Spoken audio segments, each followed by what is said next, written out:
2 ఉంది కదా, next T2 minus T3 equal to, okay. Next M1, so heat gain by the calorimeter, okay. So M1 SC అంటే specific heat of calorimeter, so 2 3 ఉంది.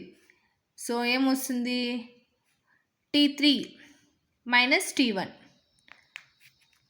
Next same M3 M2 minus M1. ఏం M2 minus M1? Heat gain by the water. ఇక్కడ ఏదైతే వస్తుందో T3 minus T1, ఇక్కడ కూడా same అదే వస్తుంది, okay. So next final you can get led షార్ట్స్ని మనం ట్రాన్స్ఫర్ చేసుకుంటే సో మొత్తం ఈ డెరివేషన్ వస్తుంది. This is very very important, right? Very very important concept అమ్మా.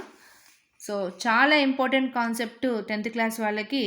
సో దీన్ని బేస్ చేసుకొని మనకి ఎగ్జామ్లో అడిగే ఛాన్సెస్ ఎక్కువ, కాబట్టి try to understand this concept. If you like this video, please like it and share it. Thank you.